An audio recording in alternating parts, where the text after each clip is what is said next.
আর 46, এই দুটো উপপাদ্য তোদের সিলেবাসে আছে, কিন্তু প্রমাণটা মূল্যায়নের অন্তর্ভুক্ত নয়। তোকে কি করতে হবে, এই দুটোকে প্রমাণটা তাও একটু বুঝে নিতে হবে, যতখানি পারা যায় বুঝে নিয়ে এই জিনিসগুলো নিয়মগুলো মনে রাখতে হবে।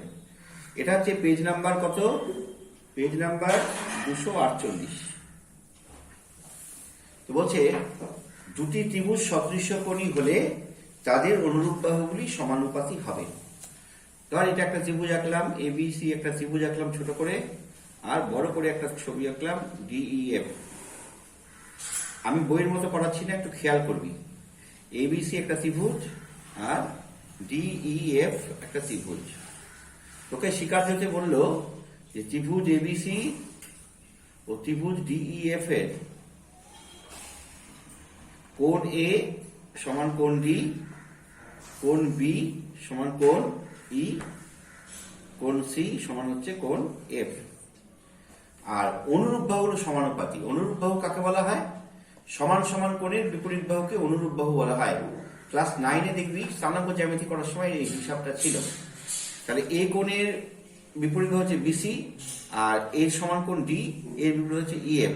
তাই তোকে প্রমাণ করতে হবে প্রামাণ্য হচ্ছে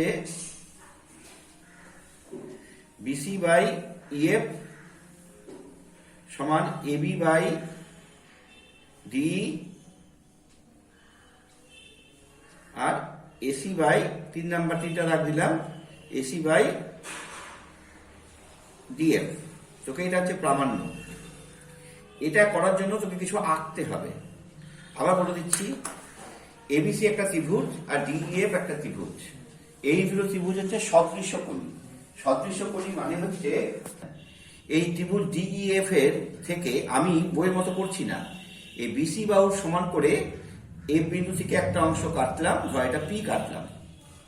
আবার সি এ বাহুর সমান করে ধর একটা বাহু কাটলাম, সেটা হচ্ছে কিউ। তাহলে এই পি আর কিউটা আমি যুক্ত করলাম, পি আর কিউটা আমি যুক্ত করলাম। অঙ্কটা কি লিখলাম যে এফই ও এফডি থেকে বিসি ও এসি এর সমান করে যথাক্রমে এফপি ও এফ কিউ অংশ কেটে নিলাম, আর পি কমা কিউ যুক্ত করলাম। এটা হচ্ছে অঙ্কন। হ্যাঁ, এবার দেখ প্রমাণটা করছি যখন, তখন খেয়াল করবি এই দুটো ত্রিভুজকে নিব, এই এবিসি ত্রিভুজ আর পি কিউ এফ, এই দুটো ত্রিভুজকে নিব। এই দুটো ত্রিভুজের দেখো এই বাহুটা সমান, এই বাহুটা সমান। তাহলে ত্রিভুজ এবিসি এর ও ত্রিভুজ ডিইএফ এর বিসি সমান পিএফ, অন্তর্ভুত কোণ এসিবি সমান অন্তর্ভুত কোণ কিউএফ পি, ঠিক আছে? অন্তর্ভুত মানে মাঝের কোণ, আর এসি সমান কিউএফ। তাহলে এসএস নিয়মে ত্রিভুজগুলো সর্বসম হয়ে গেল, এসএস নিয়মে ত্রিভুজগুলো সর্বসম হয়ে গেল। ত্রিভুজ এবিসি সর্বসম ত্রিভুজ ডিইএফ। সর্বসম হলে কি হবে? সর্বসম হলে মনে রাখবি এই কোণটা সমান হবে, আর এই কোণটা সমান হবে। তাহলে কি হবে? কোণ বিএসি সমান কোণ পি কিউএফ। এখানে লিখব সর্বসম ত্রিভুজের অনুরূপ কোণ, বুঝলি? এখানে কি লিখবো? সর্বসম ত্রিভুজের অনুরূপ কোণ। এই কোণটা সমান হয়েছে, কিন্তু এই কোণটা আর এই কোণটা সমান হলো, কিন্তু এই কোণটা সমান, কিন্তু কোণ বিএসি সমান কোণ ইডিএফ। কিন্তু তোকে স্বীকার যদি বলে দেওয়া আছে এই কোণটা আর এই কোণটা সমান, তাহলে আলটিমেটলি কি হলো? কোণ ইডিএফ সমান কোণ পি কিউএফ। তাহলে এই কোণটা সমান হলো, হয়েছে? কিন্তু এরা কি কোণ? কিন্তু এরা অনুরূপ কোণ। এই অনুরূপ ওই অনুরূপ এক নয়, এই অনুরূপ কিন্তু এক নয় আগের অনুরূপের সঙ্গে। এটা একটা অনুরূপ কোণ হলো, মাথায় দেখলাম। তাহলে অনুরূপ কোণ যদি সমান হয়ে যায় তাহলে এটা কি হবে? সমান্তরাল। অতএব ডিই সমান্তরাল কিউপি। তাহলে এই ত্রিভুজটার এই বাহুটা সমান্তরাল হলো। তোরা একটু আগে উপপাদ্যটা শিখেছিস যে কোন একটা ত্রিভুজের কোন একটা বাহুর সমান্তরাল সরল রেখা অপর দুটি বাহুকে সমানুপাতে বিভক্ত করে, শিখেছিস না? লাগলো কাজে। তাহলে এখান থেকে আমরা কি লিখতে পারি দেখো, আমি এখান থেকে লিখতে পারি D Q by Q F. অতএব ত্রিভুজ ডিইএফ এর পি কিউ সমান্তরাল ডিই। অতএব থ্যালাসের বিপরীত বাহু থেকে লিখতে পারি D Q by Q F সমান ইপি বাই পি এফ। ঠিক আছে, এবার উভয় পক্ষে আমি এক যোগ করছি, D Q by Q F plus 1 EP by P F plus 1। তার উপরে কি দেখা গেল?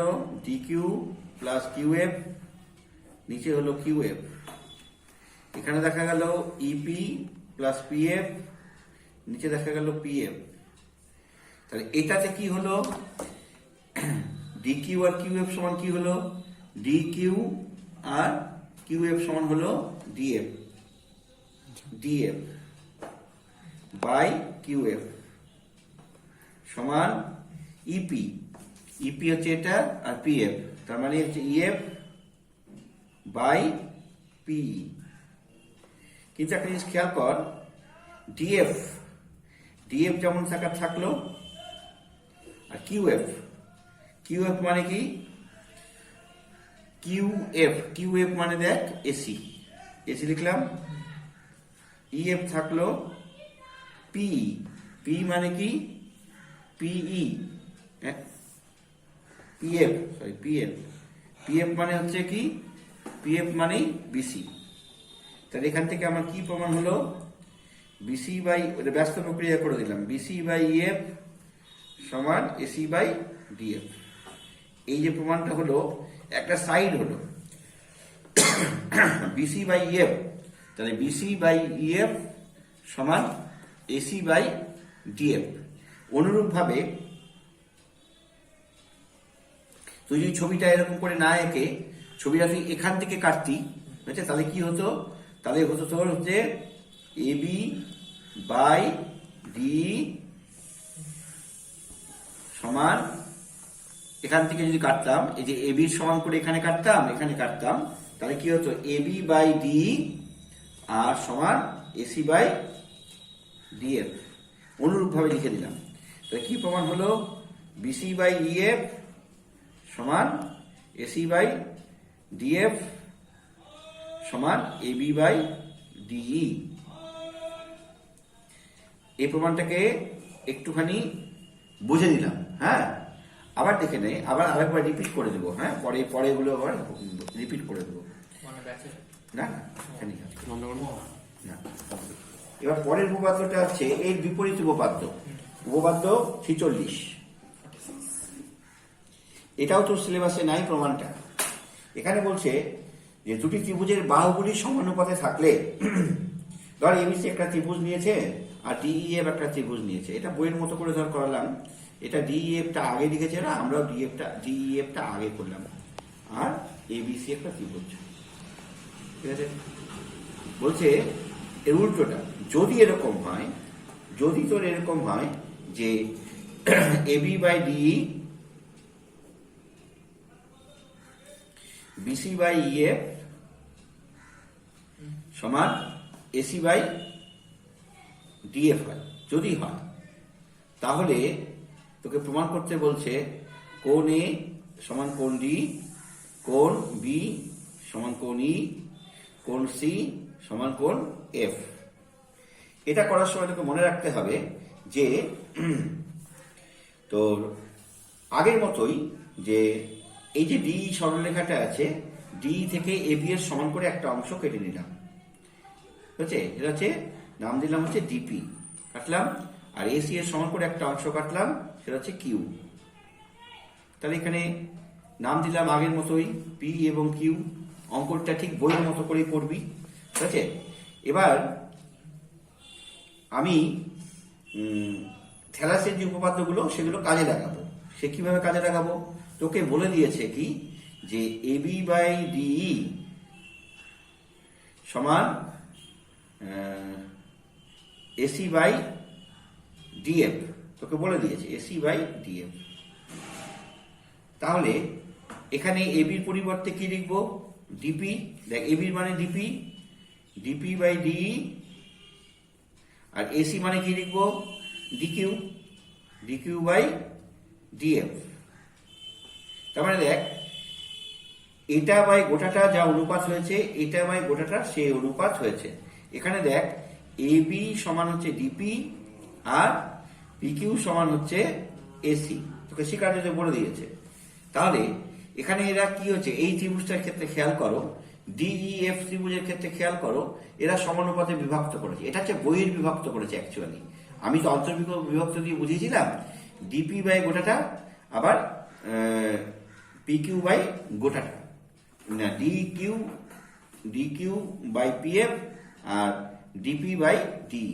তাহলে কি হবে? পিকিউটা এর সঙ্গে সমান্তরাল হবে, হবে না? তো পিকিউ সমান্তরাল ইএফ।